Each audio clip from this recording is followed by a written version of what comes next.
Boa noite, pessoal. Eu vou aguardar mais um pouquinho aqui, porque ainda tem gente para entrar, tá certo? E aí, já já a gente começa.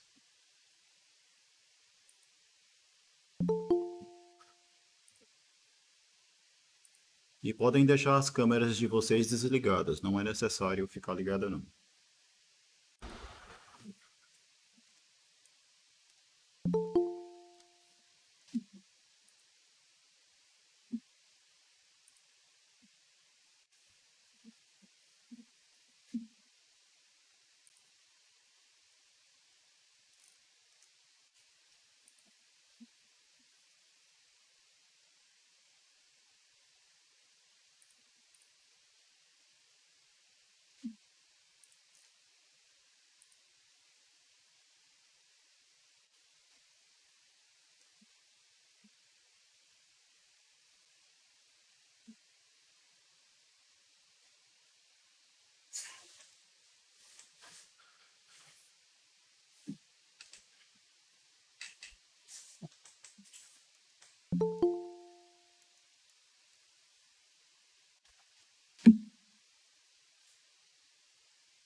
Boa noite, pessoal. Vamos começar a aula. Então, sejam bem-vindos aí ao curso de Matemática da UFRN. Em particular, bem-vindos também ao curso de Matemática Básica, a MAT 1501. Meu nome é Paulo Roberto. Vou ser o professor da disciplina de vocês esse semestre, que é a disciplina de Matemática Básica. Beleza? E hoje, por se tratar da primeira aula, a gente vai conversar algumas coisas sobre o andamento da disciplina, tirar algumas dúvidas de vocês com relação a isso também, ou alguma outra coisa, certo? E lá para o final a gente começa com um pouco de conteúdo, mais precisamente Boa noite a todos. sobre proposições e negações de proposições, certo? Algumas recomendações iniciais de vocês deixarem as câmeras desligadas, o microfone também, e habilitem microfone ou câmera. Na verdade, só é suficiente o microfone quando você quiser fazer alguma pergunta, certo? O que pode ser feito também por meio de mensagens aqui no chat do próprio Google Meet, tá bem? Então, é o seguinte, deixa eu mostrar umas telas aqui no Cigar para a gente falar algumas coisas. Deixa eu mudar de tela aqui.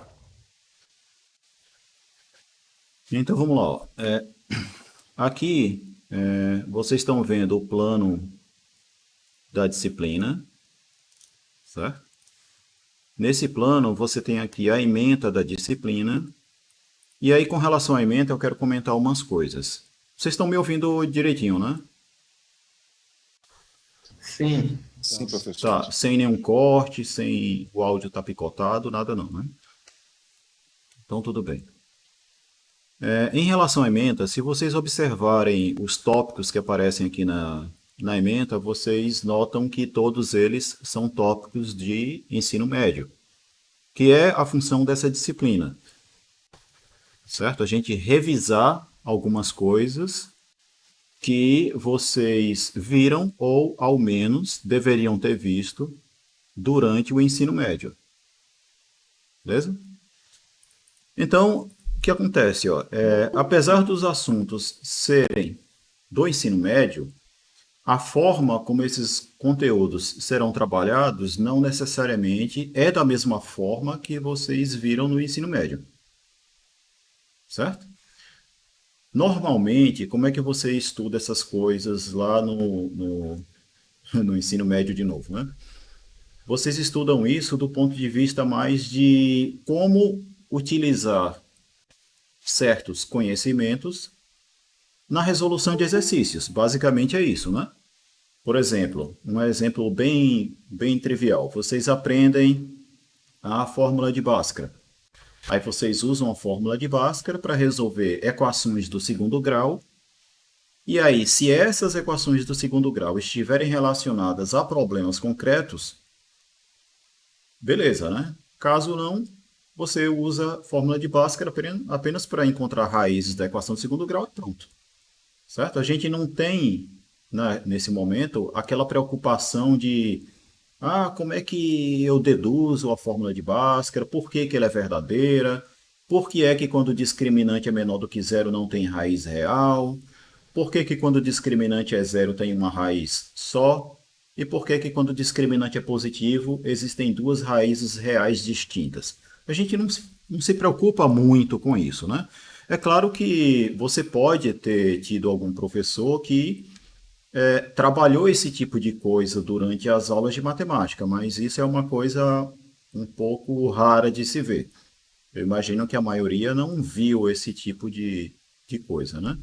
Assim, não do ponto de vista de compreender a dedução da fórmula e etc. Mas eu estou citando aqui fórmula de Bhaskara apenas como um exemplo do que eu quero dizer, certo? Que é, durante todo o ensino médio, a gente acaba estudando matemática, não tentando entendê-la da forma mais completa possível, mas sim entender de forma relativamente superficial para que a gente aplique os conhecimentos que a gente tem durante a aula na resolução de exercícios. Porque a gente passa muito tempo, vocês passam muito tempo estudando matemática, tentando se preparar para o Enem, né? Então, não só matemática, mas outras disciplinas também, vocês acabam estudando, se preocupando mais com como é que eu vou me sair no Enem em relação a esse assunto do que compreender de forma mais profunda aquele conteúdo. Entenderam o que eu quis dizer? Então, aqui nessa disciplina,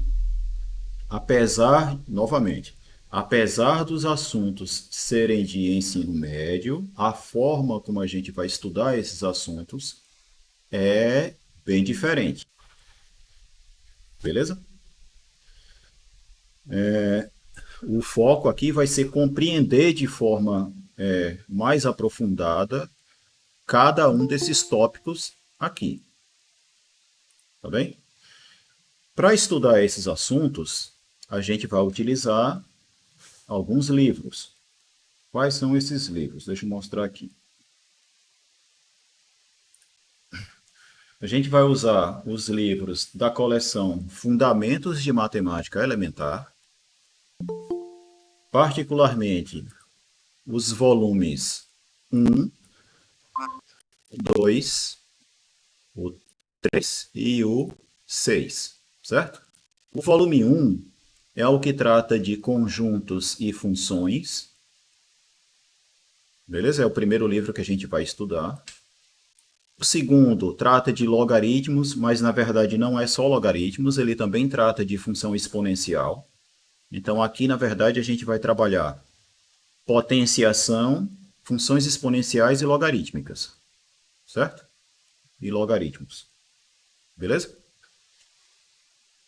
No terceiro livro, a gente vai estudar aqui um pouco de trigonometria. Apesar de ter aqui só trigonometria, não é apenas trigonometria que a gente vai estudar.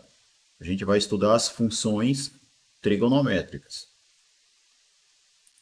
No livro 6, no volume 6, nós temos aí números complexos, polinômios e equações. Números complexos talvez seja aquele tópico em que a maioria de vocês pode nunca nem ter tido contato com eles. Porque atualmente as escolas estão meio que retirando isso dos programas, porque não tem aparecido mais no Enem, e aí as escolas estão tirando por causa disso. E é um assunto que tem a sua importância, relevância e que a gente vai ver isso daqui, certo? Vai ver isso aqui. Existem algumas razões para isso, dentre elas é que a disciplina de matemática básica ela é obrigatória para o bacharelado, E no bacharelado existe uma disciplina obrigatória chamada cálculo de funções, cálculo de uma variável complexa, que é uma disciplina optativa para a licenciatura. Então, como existe esse tipo de disciplina na estrutura curricular, seja como obrigatória ou seja como optativa, é bom que em algum momento durante o curso vocês vejam um pouco de números complexos para não chegar numa disciplina como essa zerado. Beleza? Tranquilo? Então, os livros que nós vamos usar são esses aí, o volume 1, 2, 3 e 6. Esses livros não são, claro, as únicas referências da disciplina, certo? Eu vou mostrar mais referências aqui.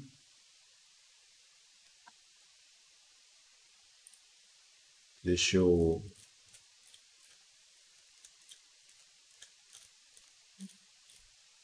procurar aqui e mostrar para vocês. Então, ó, dentre as referências da disciplina, vocês têm ainda todas essas aqui, certo? Você tem aí, claro, né, o Matemática Elementar, Fundamentos de Matemática Elementar 1, 2, 3, 6.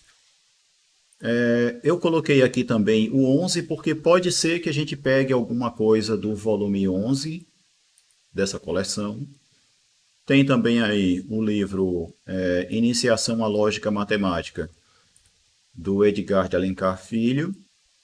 Matemática para o Ensino Médio, do Elon. Certo? E esse daqui está repetido, né? Inclusive eu vou até tirar ele aqui. Pronto. Tem 8 referências aqui que a gente tem que colocar 8 referências obrigatoriamente no plano de curso de uma disciplina. Beleza? Existem outras referências que eu vou acrescentar depois, que são canais no YouTube que tratam desse tipo de assunto, certo? Do ensino médio. Eu vou recomendar canais que eu pessoalmente já assisti, praticamente todos esses vídeos dos playlists que eu vou disponibilizar, certo? E eu posso dizer que a qualidade é muito boa e não tem nada ali que você acabe aprendendo, digamos assim, errado, certo? São vídeos realmente bem feitos. Tranquilo? Vocês têm alguma dúvida aí? Alguma coisa para perguntar a princípio? Todos continuam me ouvindo, porque está um silêncio tão grande que às vezes eu fico na dúvida se a conexão aqui tá estável. Tá tudo tranquilo, professor. Pronto, Perfeito, professor. pronto. Então, O vamos senhor ainda continuar. vai comentar sobre Presente, as... presente. Não entendi, Anderson. Não, eu falei que estava presente. Ah, tá. O senhor Por ainda favor. vai falar sobre as atividades, como vai ser a Vou forma falar, avaliativa. vou falar sim, vou falar. Ah, então de boa. Então, em relação às referências, é isso que eu tenho para dizer, certo? Vamos falar em relação às avaliações.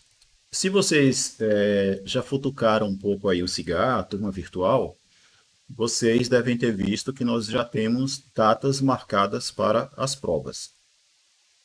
Certo?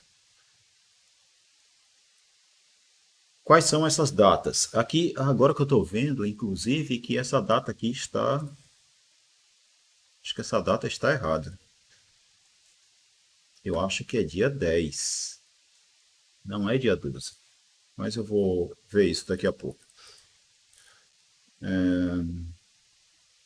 Acho que aqui também. Eu acho que as datas estão erradas aqui, né? Desculpem. Eu tô vendo que eu não coloquei as datas das provas aqui. É que eu fiz isso na turma da tarde, e aí, como a turma é da mesma disciplina, eu só faço a importação dos dados daquela turma para cá. Aí eu achei que tudo já tinha vindo, mas eu tô vendo aqui que as datas de prova não vieram. E tá bom. Vamos lá. Pelo menos a primeira data eu lembro de cabeça que é dia 10. Isso aqui é uma segunda-feira, dia 10 é um sábado. Então, as provas, depois eu vou corrigir a data, essas provas vão ocorrer aos sábados. Beleza? Mas, professor, por que você vai colocar essas aulas no sábado? Existem duas razões para isso. A primeira delas é que colocando a prova no sábado, eu vou poder dar mais tempo a vocês para resolver essa prova, certo? Vocês terão 14 horas para resolver a prova. A prova vai começar às 8 da manhã e terminar às 10 horas da noite. Beleza? Então vocês vão ter 14 horas de prova aí para fazer, né? No sábado. Outra razão para eu ter colocado a prova no sábado, para eu colocar a prova no sábado é que, como eu tenho duas turmas da mesma disciplina, colocando a prova no sábado, eu aplico a mesma prova para as duas turmas. Certo? Se eu colocasse a prova em um horário normal de aula, eu teria que elaborar uma prova para o pessoal da tarde e uma outra prova para o pessoal da noite. Então, para simplificar um pouco o meu trabalho aqui, já que eu vou estar com 111 alunos, eu pretendo pelo menos fazer uma mesma prova para todo mundo, certo? E aí só é viável fazer isso se eu colocar a prova no sábado. Tranquilo? Professor, Pode dizer. só uma dúvida. A nossa carga horária está para o sábado também? Os nossos horários? Ou é só... Como assim?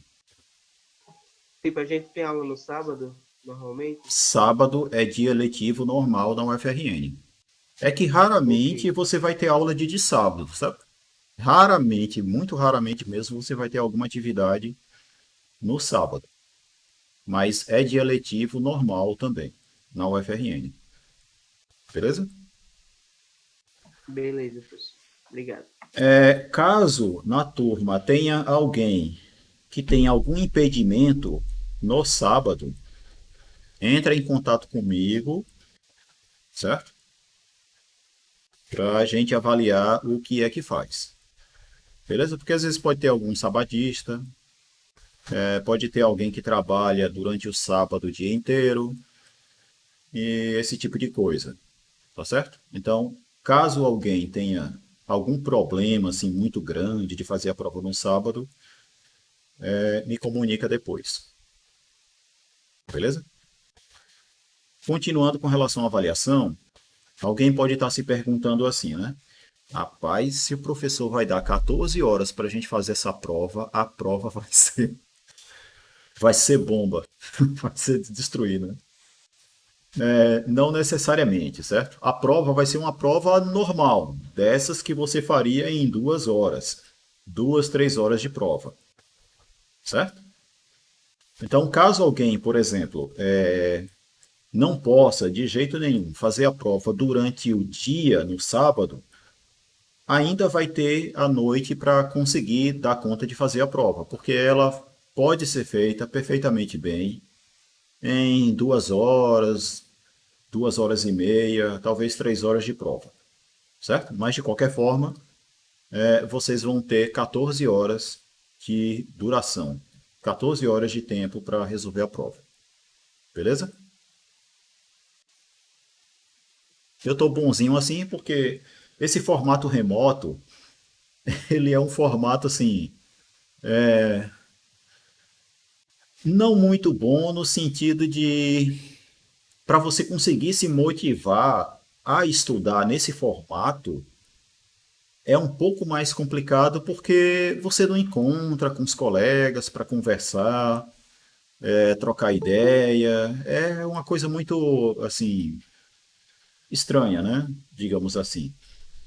Então, eu vou tentar ser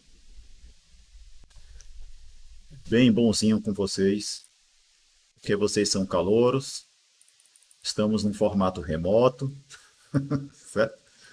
E eu não quero traumatizar uma turma. Agradecemos de coração, professor. Não quero traumatizar uma turma logo no primeiro semestre, em um semestre remoto, certo? Agradecemos de coração, viu, professor?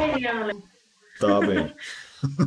Professor, rapidinho, me Pode tira uma dizer. dúvida, não sei se o senhor pode falar. Como é que funciona o sistema de frequência? Então, eu vou É falar sobre a registrado frequência. aqui, através da nossa entrada pelo Meet, Eu vou falar durante de esse período remoto? Vou falar da frequência também. Então, vamos lá. Em relação à avaliação, alguém tem alguma pergunta?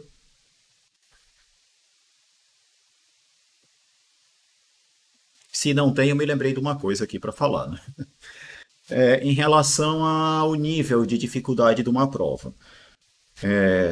Muitos perguntam isso, e aí o que eu tenho a dizer é o seguinte: para você ficar, digamos assim, pronto para fazer uma prova em uma disciplina minha, é suficiente que você esteja, primeiro, assistindo às aulas, segundo, resolvendo os exercícios que eu recomendar que você faça, certo? Porque as minhas provas são baseadas assim, o nível de dificuldade nunca será mais alto do que o nível de dificuldade das questões que eu resolva em aula ou das questões que eu recomende que vocês façam, certo?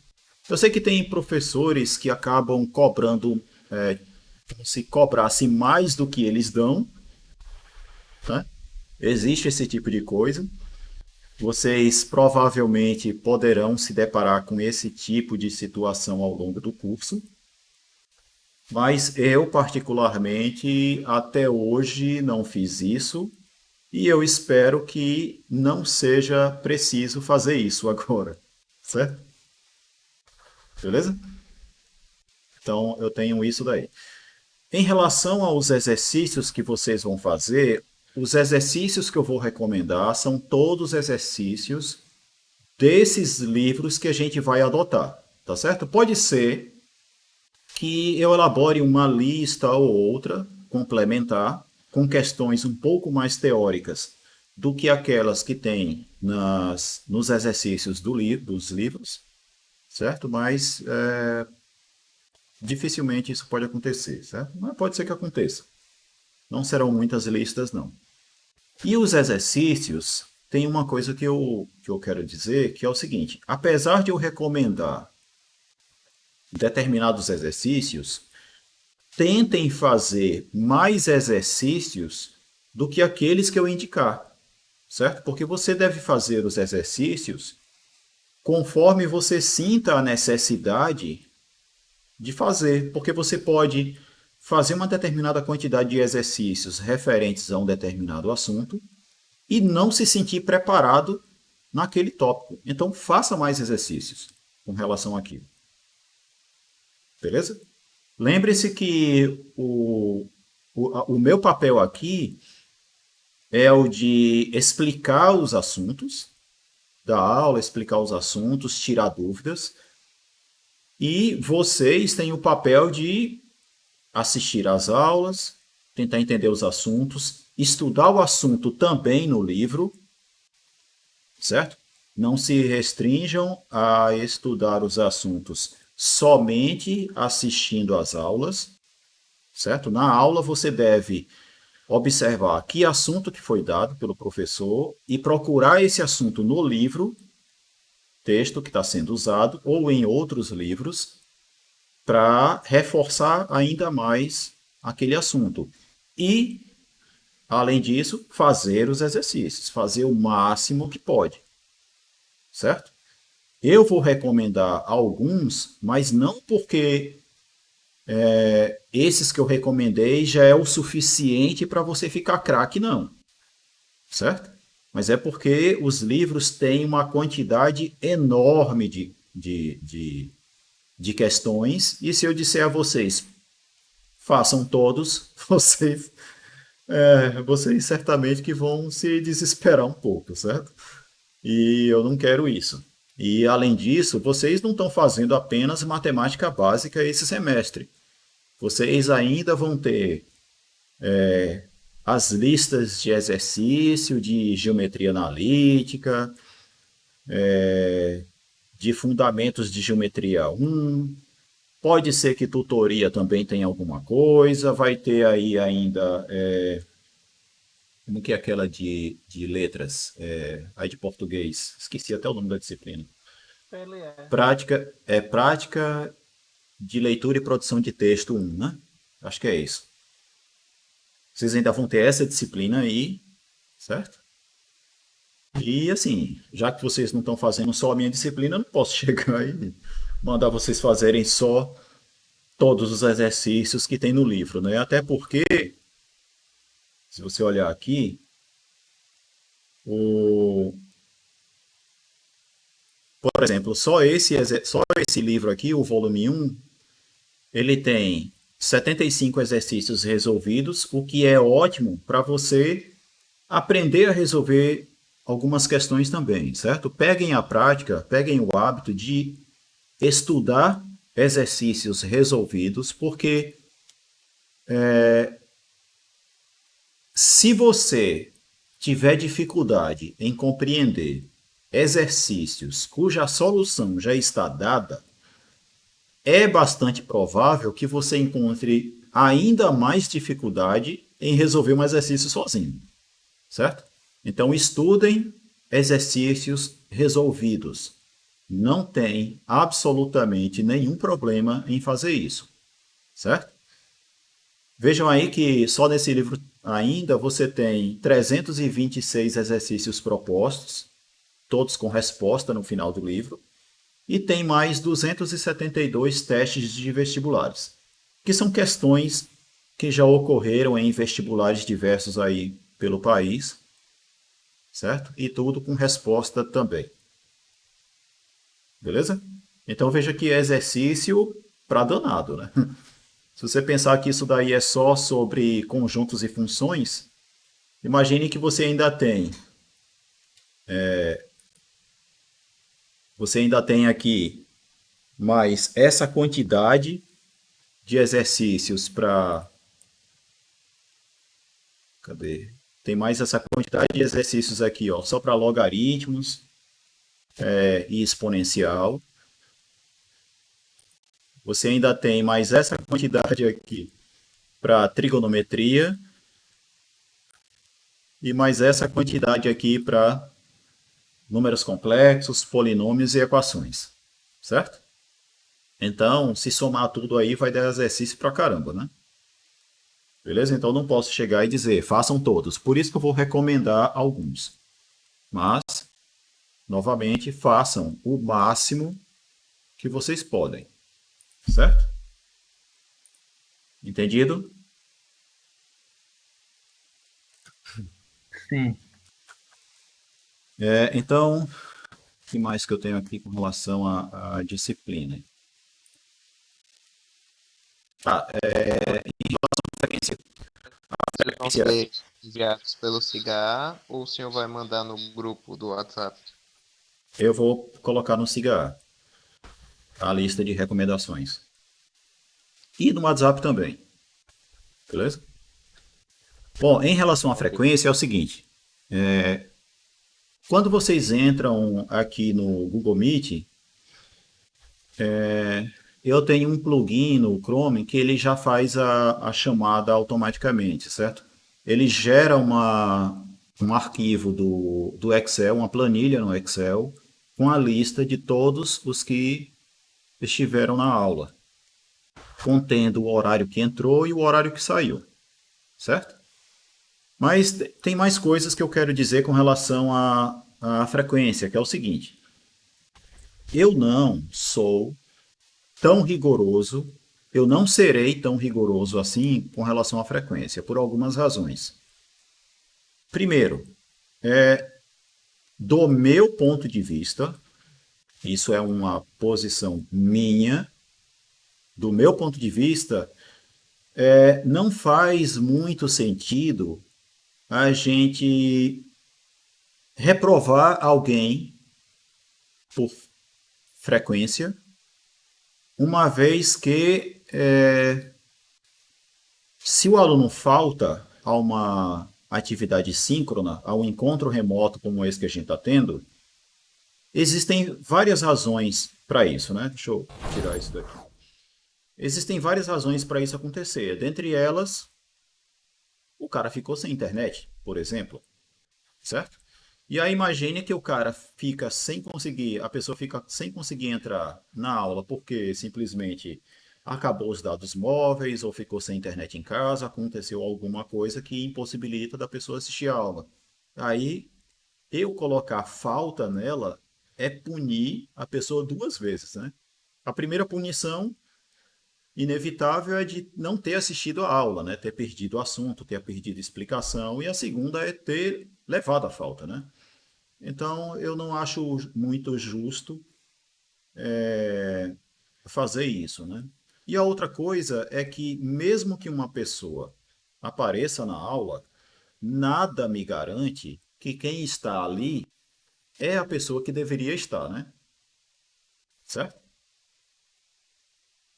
Qualquer outra pessoa de posse da sua conta do Gmail pode entrar na aula e pronto, entrou, logou, tá lá, mas na verdade não tá, né? Então, enfim,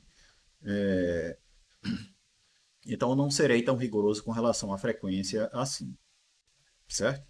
Mas de qualquer forma, no decorrer do semestre, a frequência tem que ser lançada, certo? E aí normalmente o que é que eu faço? Eu vou colocando presença em todos, a não ser que tenha alguns casos assim muito extremos de gente que não aparece nunca, né? Aí eu acabo colocando falta em quem pelo menos não aparece nunca, né? Mas normalmente eu sigo colocando a frequência, a presença em todos, porque tem que lançar, certo? Mas dito isso, eu só quero reforçar novamente que eu não serei tão rigoroso com relação à frequência, beleza? Agora, isso libera vocês de não assistir a aula? Libera vocês para que não assistam a aula? Bom, aí vai da consciência de cada um. Se você conseguir dar conta de estudar os assuntos e se sair muito bem nas provas, para mim não tem problema, certo? Como eu disse, as provas serão muito baseadas naquilo que eu faço em aula e nos exercícios que eu recomendo que vocês façam, certo? Então, fica a cargo de vocês se vocês vão achar que podem ficar faltando aula ou não,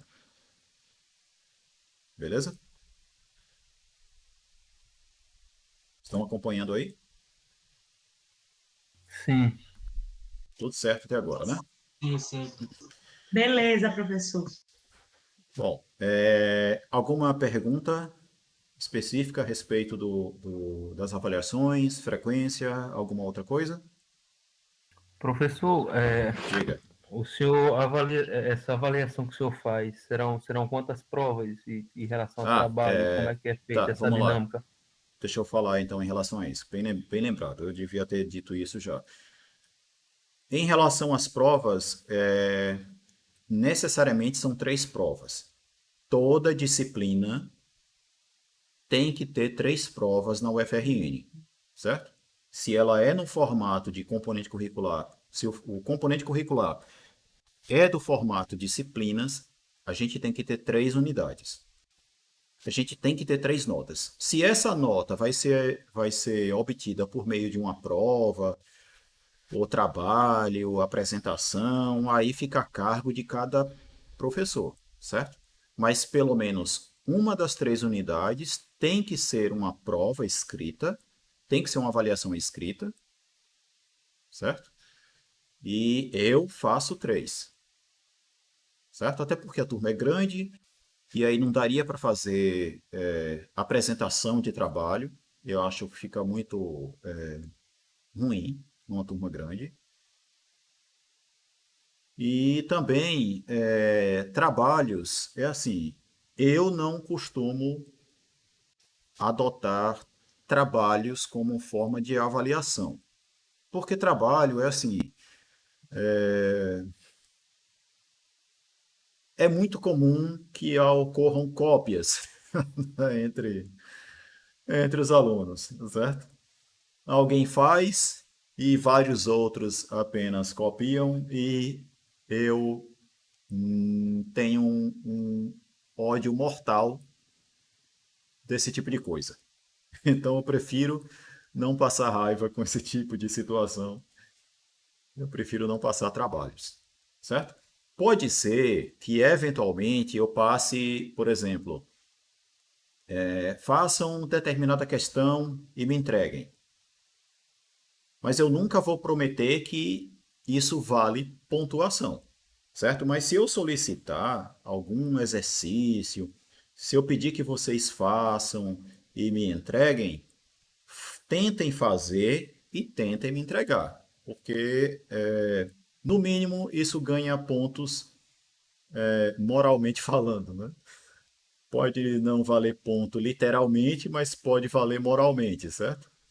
Vai que lá no final da disciplina a pessoa está precisando de algum tipo de ajuda para, sei lá, para ter direito a fazer uma prova de reposição ou não precisar fazer uma reposição.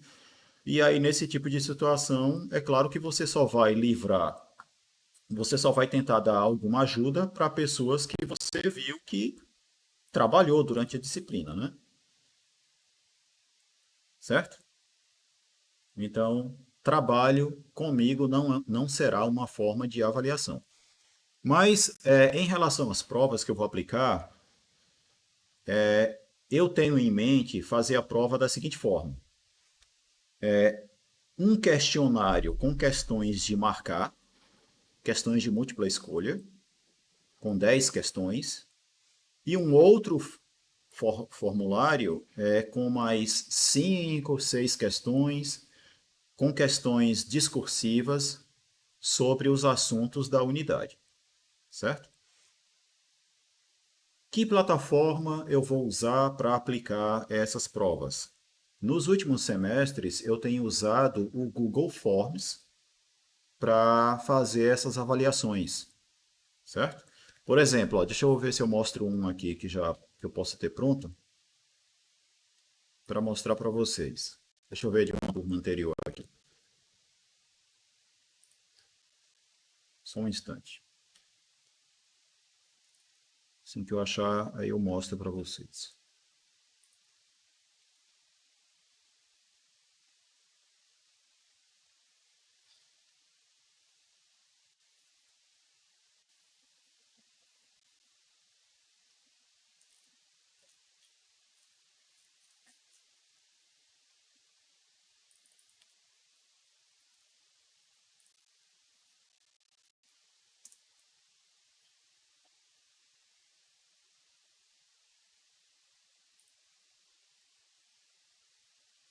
Pronto, tem um aqui.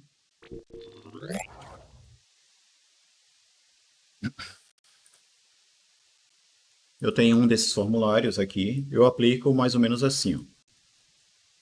Eu crio um formulário no Google Docs. Aí nesse formulário vai aparecer as questões, certo? Aqui, por exemplo, ó, tem uma questão que inclusive foi tirada do livro. Tem a questão aí, e aí você tem as alternativas, certo? Você vai respondendo e tal. E depois só clica em enviar lá embaixo. Aqui não aparece o enviar para mim porque o formulário está fechado para o recebimento de respostas. Por isso que está assim, certo? Não tem a opção de enviar aqui. Mas ela aparece para vocês. Aliás, tem aqui, né? Desculpe, está aqui em cima. Beleza? Então é mais ou menos esse o esquema que eu uso para aplicar a prova com vocês. Entendido? Tem o modelo da discursiva aí, professor? Porque geralmente a gente vai ter que Vamos lá. fazer Deixa eu ver se eu toda. tenho uma discursiva aqui, ó.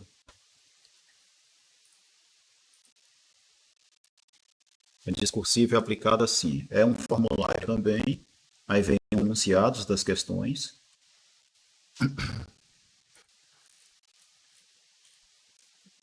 Deixa eu ver se vai aparecer aqui. Aqui, ó. Eu tiro um print da questão, coloco uma imagem aqui com a pergunta. E aí tem essa opçãozinha aqui, ó, adicionar arquivo. O que é que vocês vão fazer? Vocês vão responder as questões discursivas no caderno, em um papel qualquer, certo? Tirar fotos das respostas dessa questão, da resposta dessa questão, né? E vai anexar o arquivo aqui, certo? Beleza? Aí você anexa o Tranquilo. arquivo e envia. Beleza? É assim que as provas discursivas e a prova objetiva, elas serão aplicadas. Compreendido aí? Perfeito. É assim que eu fiz uma vez, eu acho que funcionou bem, eu vou manter esse esquema. Beleza? Professor, Pode ser. eu poderia tirar uma dúvida pessoal assim sobre Diga. aproveitamento de matérias? Pode ser depois? Sim. Aproveitamento de disciplina tem que ser feito um processo junto com a coordenação. Você tem que entrar em contato com o coordenador e perguntar como fazer isso. O coordenador atualmente da licenciatura é o professor Fernando. Certo? Ok. Depois, no privado, a gente pode falar sobre isso daí. Beleza? Tá certo, professor. Depois dessa aula, vocês vão ter a disciplina de tutoria, né? Não é isso? Então, a disciplina de tutoria, ela existe na estrutura curricular justamente para tirar esse tipo de dúvida durante o semestre. Pode perguntar lá também. Eu acho que vocês estão com o professor Claudemir, né? Tutoria?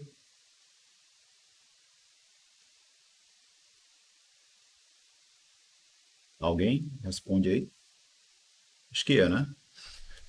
Professor Fernando, professor. É, Fernando? Ah, então eu acho que Claudemir deve estar à tarde, não sei. Não sei se ele está com as duas turmas. Alguém tinha São me dois dito que... professores, o professor São Fernando e o Manuel Claudemir. Isso. Ah, então tá. Pronto. Na disciplina de tutoria, ela existe na estrutura curricular exatamente para que vocês tirem esse tipo de dúvida sobre regulamento, sobre o funcionamento do curso, da própria universidade, certo? Vocês perguntam essas coisas lá também. Não que eu não possa responder, porque eu já fui coordenador do curso também. Eu poderia muito bem responder, mas eu quero usar o tempo aqui para outra coisa. Eu já até gastei tempo demais falando sobre isso, né? Vamos lá. Ó. Vocês têm alguma outra pergunta aí com relação ao andamento da disciplina? Alguma coisa aí sobre avaliação? Professor, a média Diga. ficou 5, não é isso? A média atualmente é 5. 5, assim, você pode passar com média 5 desde que nenhuma de suas notas seja menor do que 3. Certo? Se nas 3 unidades você não tirou nenhuma nota abaixo de 3, você passa com média 5. Mas a rigor, a média é 7. Mas tem aí esse porém, né? Houve uma modificação no regulamento em 2014, em 2014, que permite que você passe numa disciplina com média 5, porém, desde que nenhuma de suas médias seja menor do que 3. Beleza? Tranquilo. Se você tirar média 7, se você conseguir fazer 21 pontos, aí pouco importa se você tem alguma nota menor do que 3 ou não. Tranquilo? Entendi perfeitamente. Obrigado.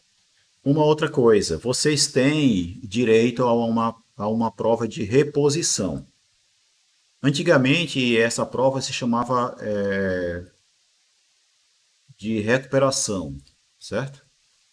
Mas agora ela se chama de reposição. Por quê? Porque essa prova que você faz, ela substituirá a menor nota que você tiver, caso você não atinja uma média para passar direto. Entendeu? Por exemplo, Se você não tem média 7, você não tem média 7, e em uma unidade você tirou uma nota menor do que 3, essa prova de reposição que você vai fazer servirá para substituir a sua menor nota pela nota que você tirar nessa prova. Entendeu? E aí a média é recalculada, e aí se com o recálculo da média você passar, beleza. Caso contrário, é só choro. Certo? Ok? Antigamente existia prova de reposição para cada unidade. Só que antigamente também você só tinha direito a fazer uma reposição de uma prova em uma unidade se você apresentasse justificativa por não ter feito. Agora não. Agora, se você não quiser fazer a primeira prova, por exemplo, você não faz. Mas você tem que saber que você já estará na prova de reposição. Certo? E aí a nota da reposição vai substituir a nota 0, que vai estar lá no CIGAR, né? Porque se você não fizer a prova, a gente tem que botar 0. Certo? E aí esse 0 vai ser substituído pela nota que você tirar na reposição. E aí se você não conseguir, com a nota da reposição, obter média para passar, novamente, só resta chorar. Ok? Beleza? Boa noite, professor. Pode ser. Professor, me tirou uma dúvida. Se eu fizer as 3 provas, eu não entendi aí direito, não sei se você falou, mas se eu fizer as 3 provas e, tipo, achei uma nota ruim e quis fazer a reposição, pode ocorrer isso? Não. Se com as notas que você tem, você já passou, você não tem direito à reposição. Não tem essa coisa de, professor, eu passei, mas eu queria fazer a reposição para ver se eu melhorava a minha média. O regulamento não dá esse direito, certo? Nada impede que o professor faça isso, mas pelo regulamento, esse direito o aluno não tem. Tá entendendo? Entendeu aí, Igor?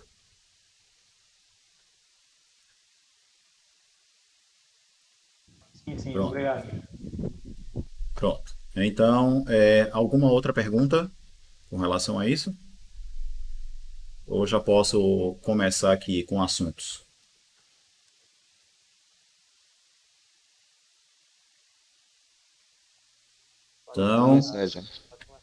Então vamos lá. Aqui no primeiro livro, no volume 1,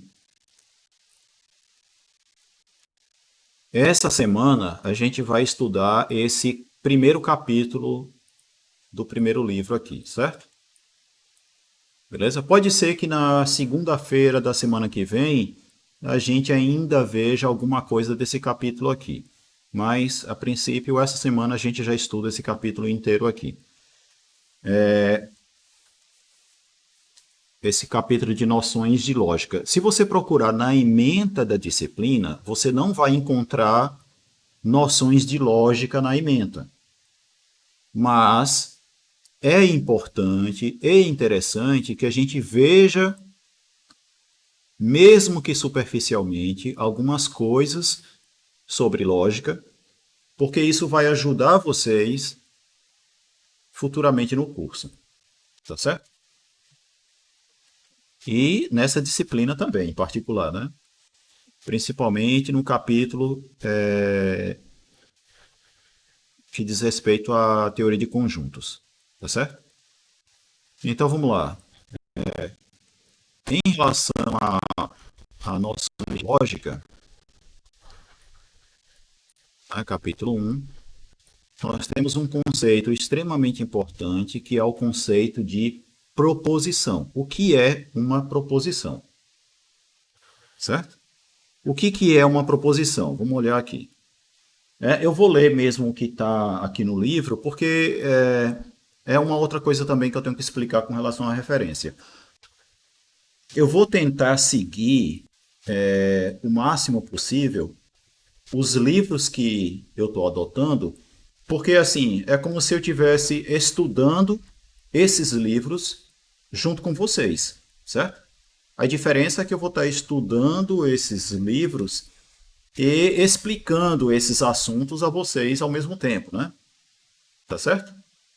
Eu acho que é melhor você olhar para a aula e ver que aquilo que você viu na aula é exatamente aquilo que você está vendo no livro. Tá entendendo? Eu acho que funciona bem. É claro que eu não sei se eu falei isso, ou se eu falei só na turma da tarde, mas algumas vezes eu vou precisar explicar alguma coisa de uma forma diferente de como está explicado no livro. Por algumas razões. Dentre elas é que o livro nem sempre vai trazer os assuntos de forma aprofundada o suficiente para vocês. É claro que ele já é bastante aprofundado para alunos do ensino médio, mas vocês não estão mais no ensino médio. Vocês estão num curso em que vocês vão se formar professores de matemática. Então, os assuntos devem ser vistos de forma mais aprofundada do que foi visto no ensino médio. E aí, por essa razão, é que eu digo, né? Algumas coisas que tem aqui no livro, a gente vai acabar vendo uma explicação mais aprofundada do que está aqui. Tá claro isso? Mas os assuntos em si, eu vou tentar seguir a sequência, entendeu? Vamos falar de proposição, fala de proposição. Quando eu estiver falando de números complexos, tá lá números complexos. Agora, as explicações não necessariamente sempre serão as mesmas que vocês encontram no livro, beleza? E uma outra coisa também é que alguns tópicos que nós veremos durante a disciplina não estão nesses livros. São poucos, mas algumas coisas não estão nesses livros, certo? E aí, por isso também, é importante estar assistindo a aula.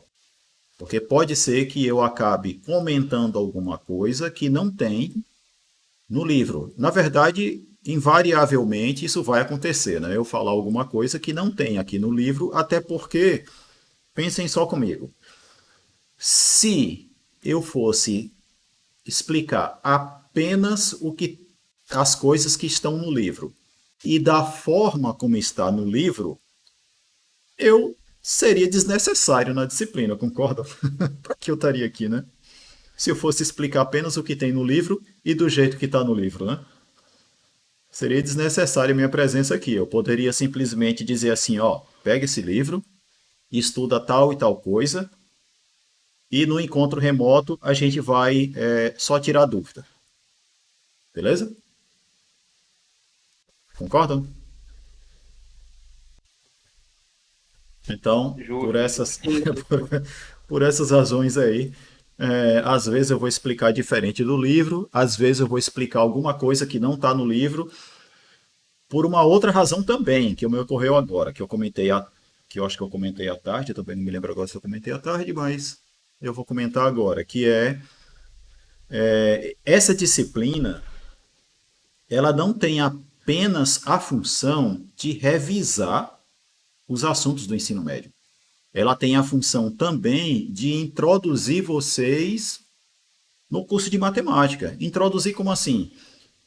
Vocês começarem a aprender a entender demonstrações, a fazer demonstrações, esse tipo de coisa. Tá entendendo?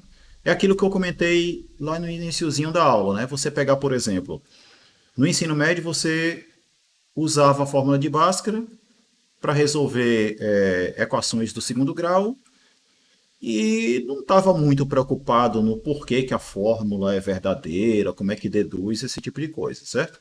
Aqui, isso vai acontecer nessa disciplina. Então, ela tem a função também de introduzir vocês na matemática, a começar a olhar para esse tipo de assunto de uma forma diferente daquilo que vocês viram no ensino médio.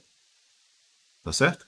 Eu estou falando muito assim, né? Porque muito assim e dando pouco conteúdo, porque hoje é o primeiro dia de aula, então hoje é um dia mais para conversar, comentar algumas coisas que não necessariamente dizem respeito a conteúdos, certo? Então não reparem não. De quarta-feira em diante, aí a gente começa a trabalhar de verdade, certo? Beleza? Então, voltando aqui a um assunto, proposição. Proposição, o que que é? Chama-se proposição ou sentença toda oração declarativa que pode ser classificada de verdadeira ou de falsa, certo? Então, o que que acontece? Ó, tem algumas observações aqui. Observemos que toda proposição apresenta 3 características obrigatórias.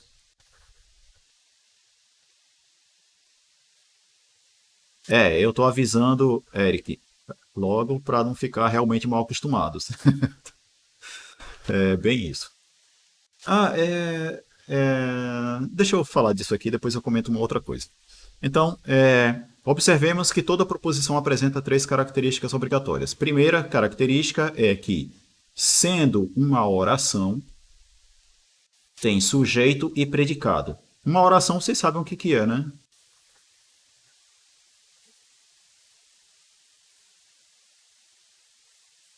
Sim, sim.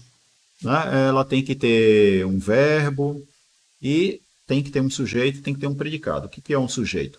É aquele sobre quem a gente fala alguma coisa e o predicado é aquilo que a gente fala sobre esse alguém. Tá entendendo? Mais ou menos isso. E o sujeito e predicado, em geral, eles estão em torno de um verbo, que pode ser o verbo ser, estar, pode ser como outros verbos aí, né? Então, sendo uma oração, ela tem sujeito e predicado. Beleza?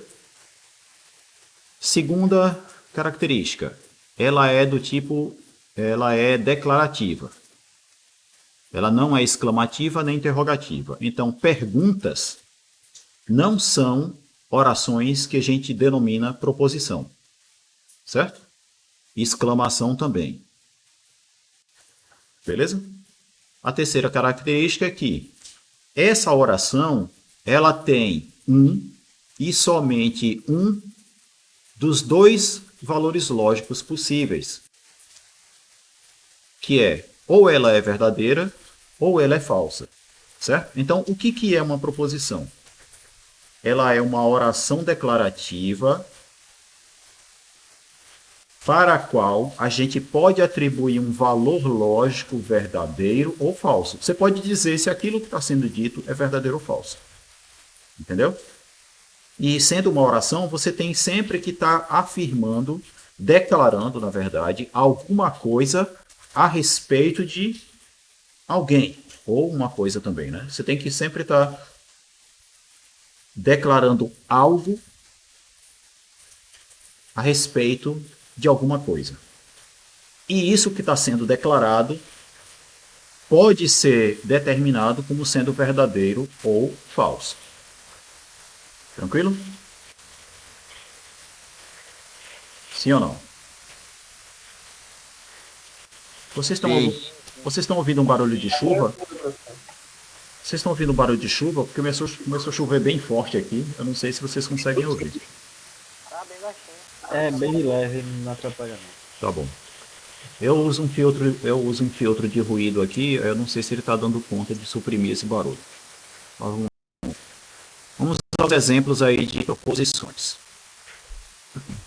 Antes deixa eu comentar algo sobre a estrutura geral aqui.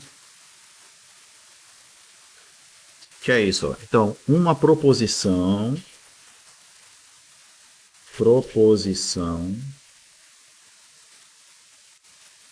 geralmente tem esse aspecto aqui, ó. S, E, P. Isso aqui é sujeito. Isso aqui predicado. Beleza? Aqui é o verbo, né? Tranquilo? Então, por exemplo, ó, nessa tela, vocês têm o quê? Letra A. 9 é diferente de 5. Então, o que é que você tem aqui, ó? Você tem um sujeito, que é o 9, e tem um predicado, que é isso aqui, diferente de 5. Então, você está falando isso daqui, você está falando alguma coisa a respeito do 9.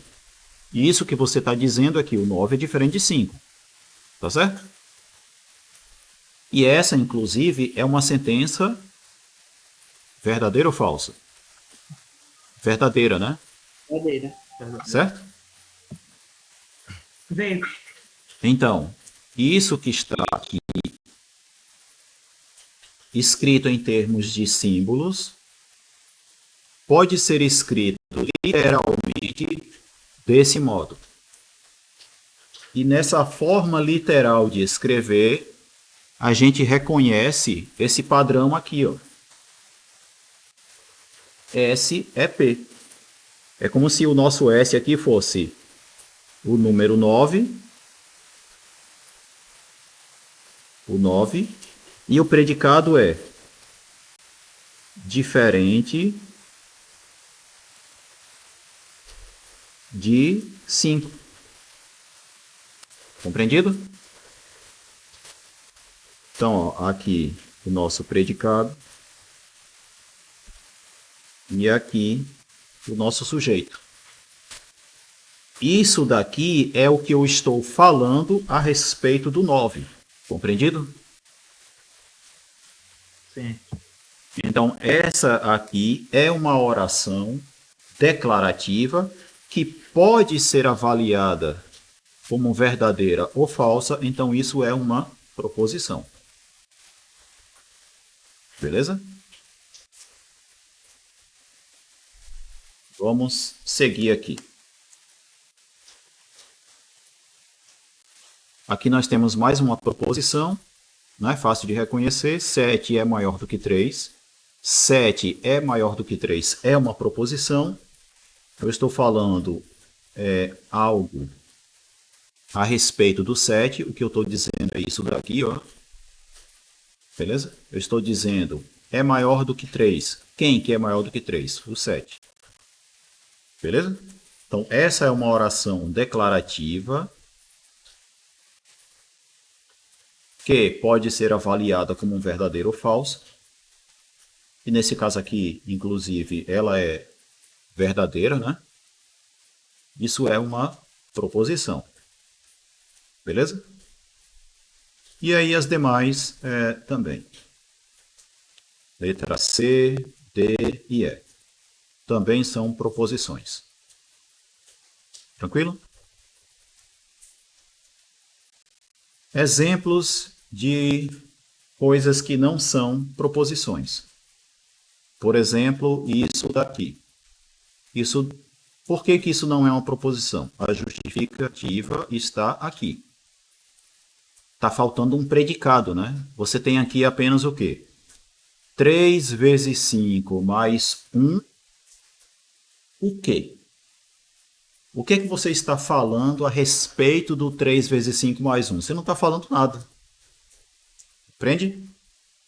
Essa é uma oração em que você não está declarando nada a respeito de alguém. Certo? Essa é uma sentença que, inclusive, sequer tem verbo, né? Porque se a gente escrever essa frase literalmente, como é que fica? Como é que fica? Vai ser assim, ó. 3 vezes 5 mais 1 e acabou, né? Isso é o que está escrito ali. Certo? 3 vezes 5 mais 1. Então, note que essa é uma frase que sequer é uma oração, né? Porque toda oração necessita da presença de um verbo. Essa daqui sequer verbo tem, né? Então, ela sequer é uma oração. Quanto mais declarativa, né? Beleza? Então ela não é uma proposição, porque não tem um predicado. Lembre-se, o formato em geral vai ser esse aqui, ó. É claro que esse verbo que aparece aqui pode até ser que varie. Não tem nenhum problema, mas sempre tem que ter esse sentido. Sujeito tem que ter um predicado. Tranquilo? Professor, Diga. o símbolo de igualdade transforma automaticamente isso na proposição? Sim. Outros exemplos? Se eu botar, por exemplo, aqui, ó. Se eu disser isso aqui é igual a 0. A nossa frase literalmente seria o quê? 3 vezes 5 mais 1 é igual a 0. Note que agora eu tenho aqui um sujeito, certo? E eu tenho agora um predicado. E aqui está o verbo. É como se tudo isso daqui, ó, fosse o nosso S. Aí eu tenho aqui o E. E tudo isso aqui é o nosso P. Entendido? Entendi. Então, isso daqui é agora uma proposição. Do jeito que estava lá, sem esse igual a 0, sem essa coisa aqui, ela não era uma proposição. Beleza? Então, voltando lá. 3 vezes 5 mais 1 não é uma proposição porque nela está faltando um predicado. Beleza? Esse daqui não é uma proposição porque a gente está fazendo uma pergunta. Ela é uma oração interrogativa e não declarativa. Compreendido? Sim ou não? Sim, entendido. E essa letra H, ela não é uma oração por quê? Está escrito aí, né? Ela não é uma proposição por quê? Que não pode, ela não pode ser classificada como sendo verdadeira ou falsa. Por que não? Quem me diz aí por que essa equação aqui, por que essa coisa não pode ser declarada verdadeira ou falsa? Por causa que tem uma variante. Porque existe aí uma variável, certo? E eu não sei qual é o valor dessa variável. Voltando aqui, ó. Se, vamos lá, eu tenho aqui 3x menos 1 igual a 11.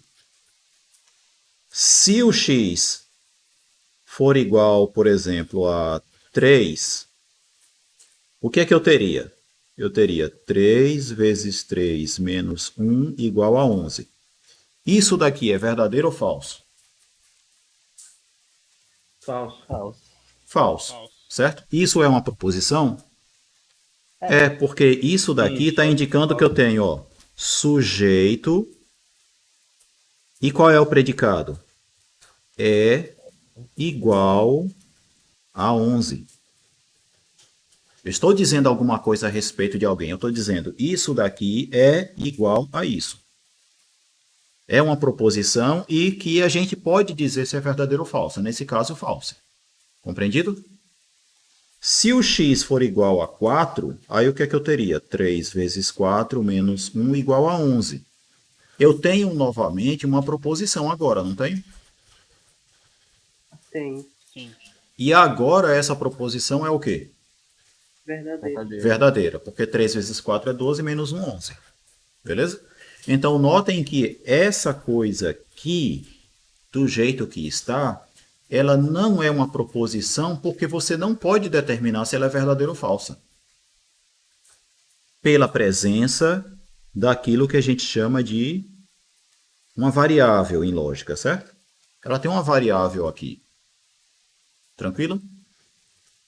E a depender do que eu coloque no lugar dessa variável, essa coisa aí pode ser verdadeira ou falsa. Então, ela não é uma proposição. Ela vai ser aquilo que a gente chama de sentença aberta.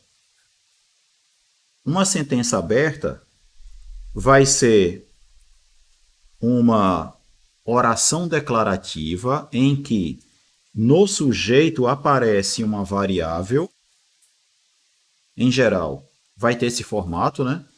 E para cada valor que eu atribuir a essa variável, eu tenho uma proposição. Compreende? Como aqui, por exemplo, ó, se eu especificar um valor para x, se eu atribuir um valor para x, eu tenho uma proposição. Ó, eu tenho uma proposição quando eu faço x igual a 3, eu tenho uma proposição quando eu faço x igual a 4. E eu teria uma proposição se fizesse x igual a 1, 2, 5, qualquer coisa. Certo? Mas é preciso eu atribuir alguma coisa, a um valor para essa variável, para que essa sentença aí se transforme numa proposição. Esse tipo de sentença é o que a gente chama de sentença aberta. Porque o que está em aberto é o seu valor lógico e não a sua estrutura de oração, entendeu? Ela é uma oração declarativa, mas o valor lógico não é conhecido por causa da presença da variável. Compreendeu? Isso é uma coisa que vai estar explicada mais adiante no livro. Eu só estou adiantando aqui para diferenciar sentença aberta de proposição. Beleza? Aproveitando esse exemplo aqui. Tranquilo? Entendido? Tranquilo. Pronto. Então, voltando aqui.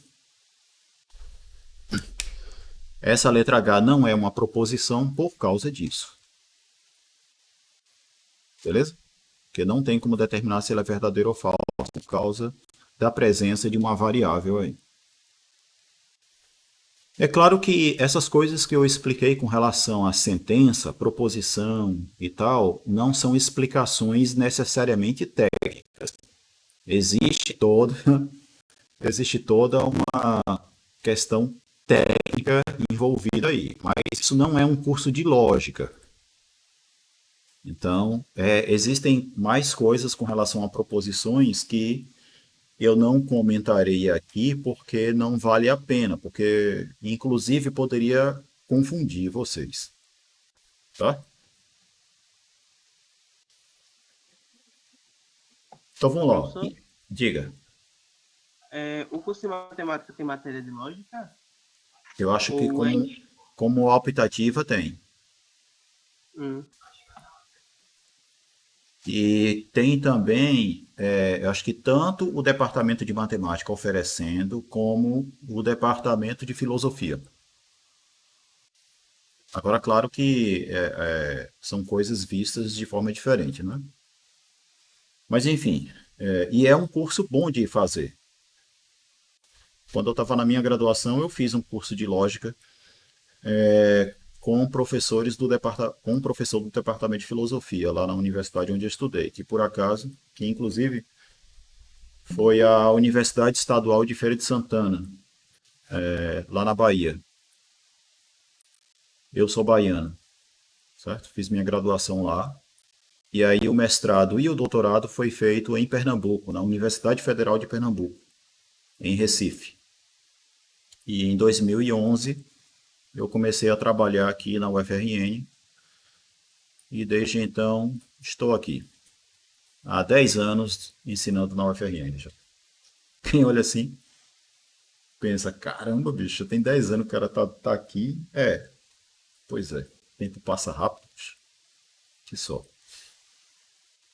Então, continuando aqui, entendido aí o que são proposições, nós temos algumas operações que a gente faz com proposições para criar novas proposições, certo? Você pega duas proposições e faz uma espécie de combinação entre elas para gerar uma nova proposição, certo? Ou às vezes você pega uma proposição e faz uma operação nela de modo a obter uma proposição também.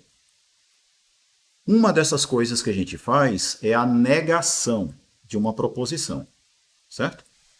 Dada uma proposição P, a gente vai escrever a negação dessa proposição desse modo aqui, colocando um tio, o símbolo, né? O tio antes do P, para indicar que isso daqui é a negação da proposição P. Beleza? Pense numa proposição, chame essa proposição pela letra P. Tio P é a negação de P. Que característica a negação tem? A negação de uma proposição sempre vai ter valor lógico oposto ao da proposição original. Se a sua proposição original ela era verdadeira, a negação vai ser falsa. Se a proposição original era falsa, a negação dela vai ser verdadeira. Mas como é que a gente faz para negar uma proposição? Porque, deixa eu fazer um exemplo aqui, para ilustrar uma coisa, para a gente não entender errado o que é a negação de uma proposição. Que é o seguinte, ó. Digamos que você tem aqui a proposição 2 é ímpar. Isso é uma proposição? Falsa. É proposição? É uma proposição. Isso. E é falsa, obviamente, né? Certo? É uma proposição falsa. 3 é ímpar. É uma proposição? É uma proposição e é verdadeira. E é verdadeira. Certo? Então, repare que o valor lógico dessa proposição é oposto ao dessa aqui. Concorda? Mas eu posso dizer que essa proposição é a negação dessa só por causa disso? Não. Não. Então deve ter alguma coisa que faz com que não é qualquer proposição que será a negação de uma proposição dada, né? Não basta ter o valor lógico contrário para ser a negação, concorda? Que estrutura deve ter a negação de uma proposição? Digamos que a nossa proposição P é uma proposição do tipo S é P. A negação dela vai ser assim, ó. S não é P.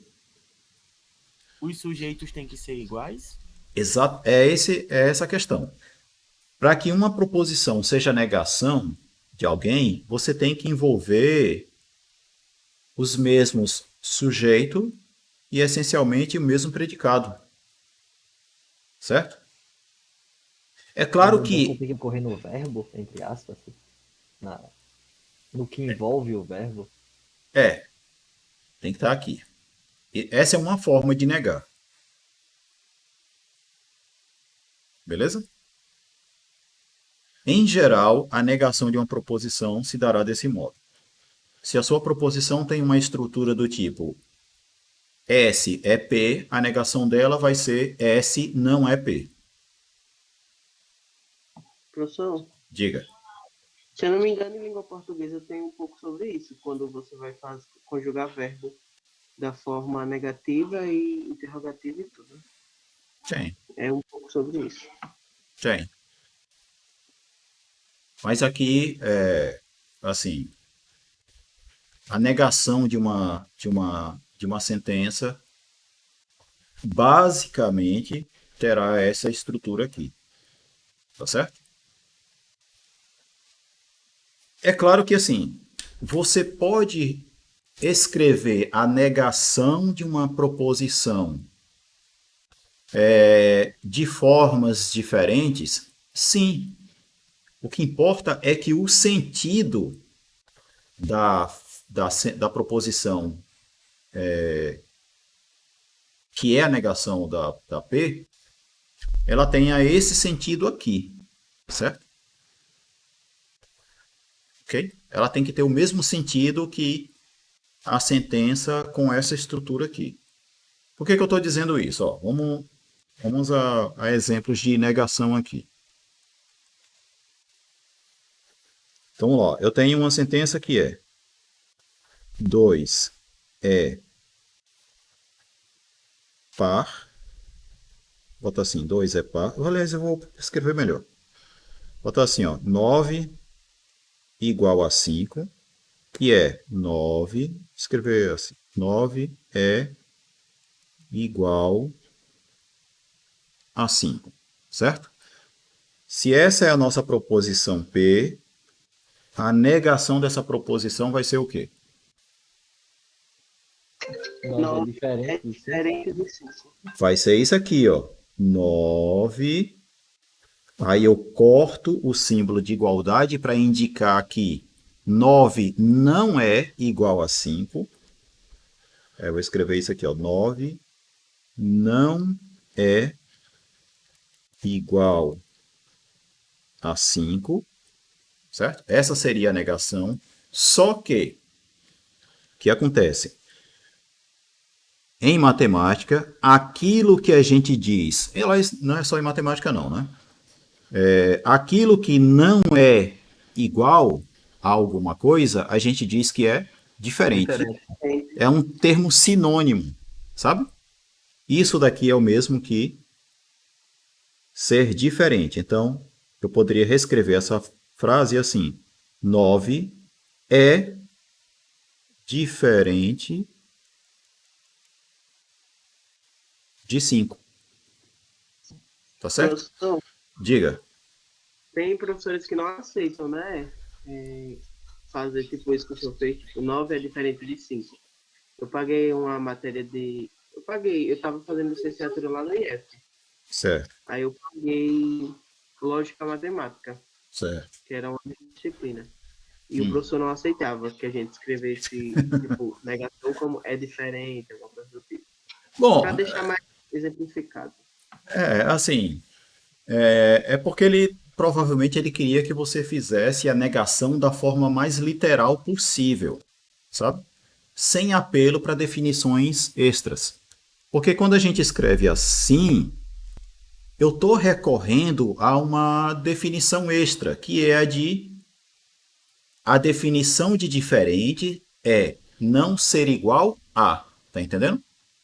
Talvez ele quisesse, ele não aceitasse, porque ele queria que você escrevesse de forma mais literal a negação.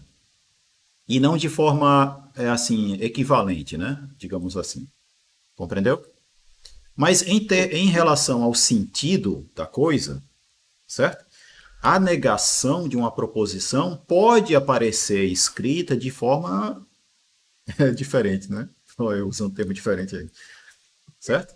É que ele falou que poderia cair em concurso, assim, de... Exatamente. Aí é aquela coisa, né?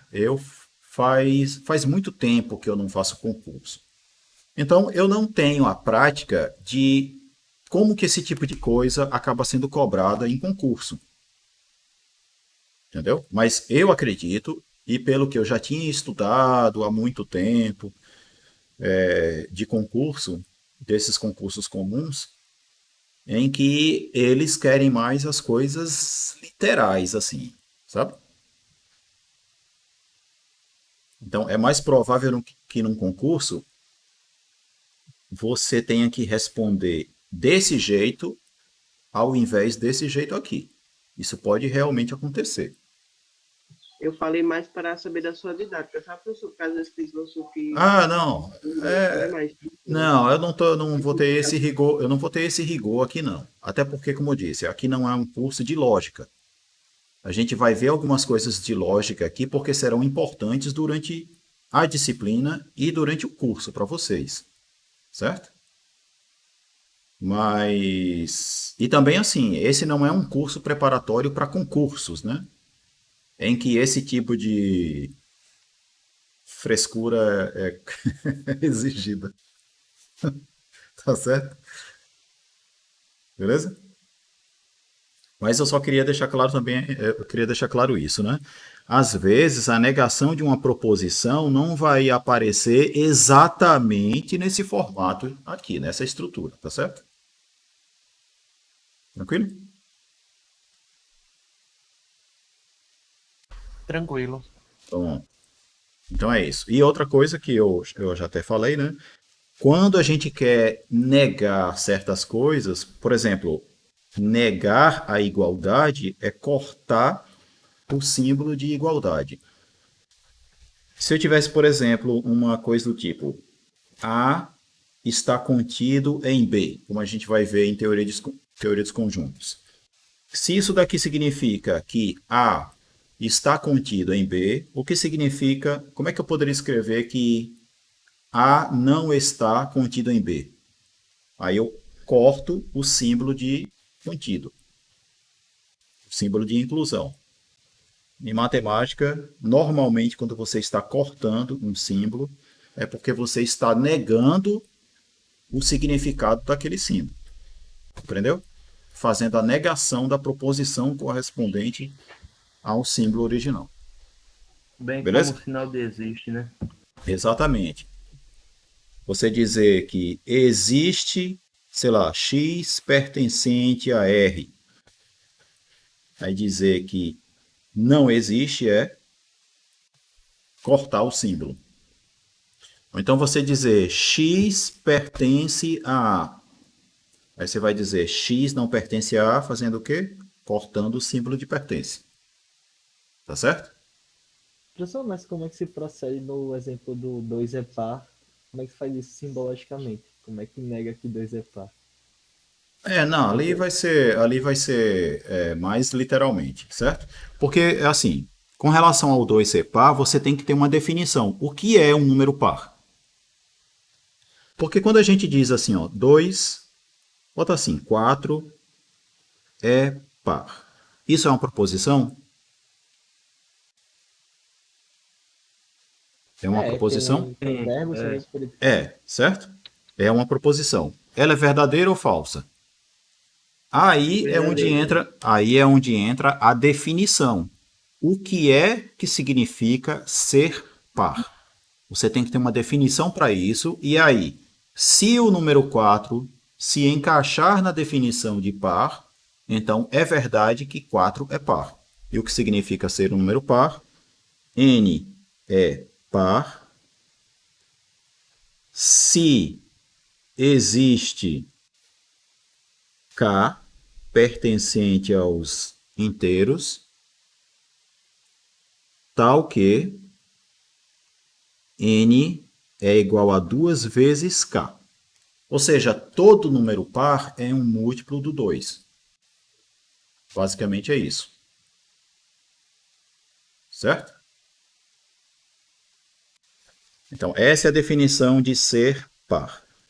Então, o número 4 é par porque 4 é igual a 2 vezes 2. E o número 2 é um número inteiro. Compreende? Então, uma vez que 4 é igual a 2 vezes um número inteiro, então o número 4 é sim um número par. Então, essa proposição aqui é uma proposição verdadeira. Tranquilo? Entendi. Então, nesse caso, a gente vai depender de uma definição. Exatamente. Casos como Sempre que você vai decidir se é verdadeira ou não uma proposição em matemática, você tem que estar baseado em alguma coisa. Em geral, você tem que se basear numa definição. Em geral, certo? Não é sempre não. Mas você tem que se basear em alguma coisa. Certo? Por exemplo,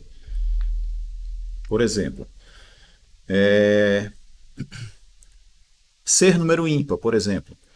Só para pegar exemplo bem trivial mesmo, certo? O que significa um número ser ímpar? Quando N é tem um resto ímpar. diferente de zero? N é ímpar se existe um K pertencente a Z, um K inteiro, tal que N é igual a 2 vezes K mais 1. Certo? professor, não sei se é só na minha tela, mas está cortando a parte do. Ah, tá. Na minha também tá.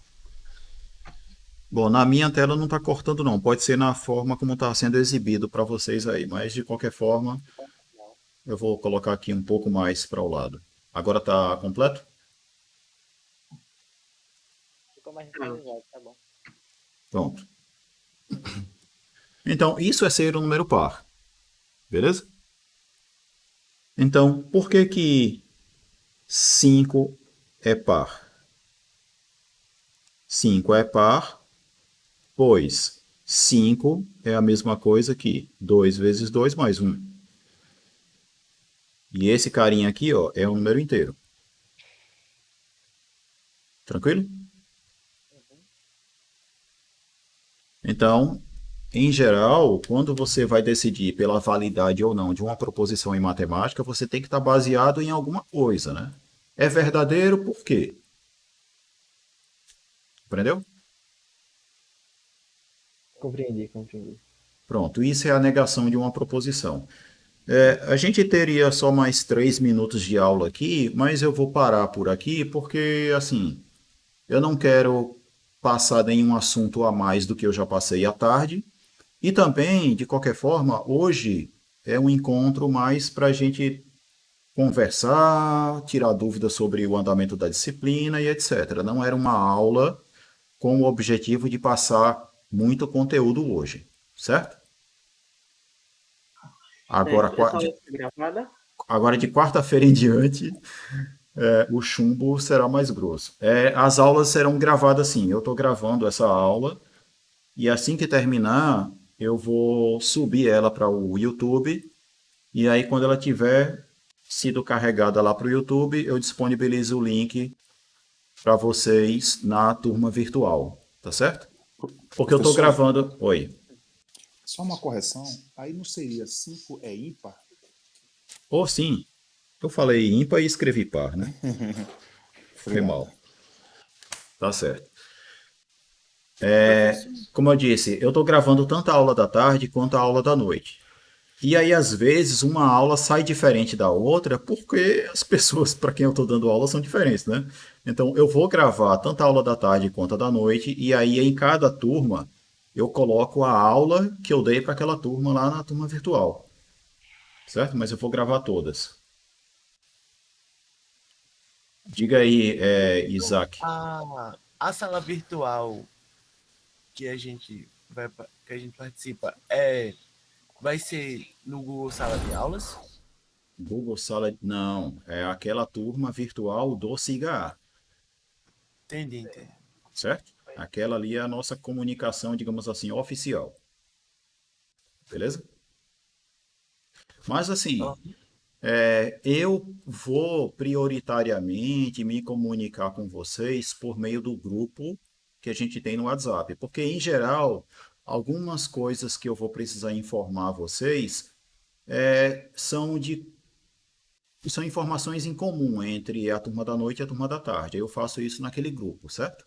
Que tá as duas turmas. Quando for uma comunicação, digamos assim, mais oficial, aí eu coloco essa informação também no SIGA. Tá beleza? Tá beleza. Então, assim que eu terminar de subir esse vídeo para o YouTube, eu coloco o link para que vocês possam assistir essa mesma aula no YouTube. Eu vou colocar o link lá no SIGA, certo? Na turma de vocês. Tranquilo? Então, eu vou encerrar essa aula de hoje por aqui. Tenham aí uma boa noite. Até quarta-feira, nesse mesmo horário.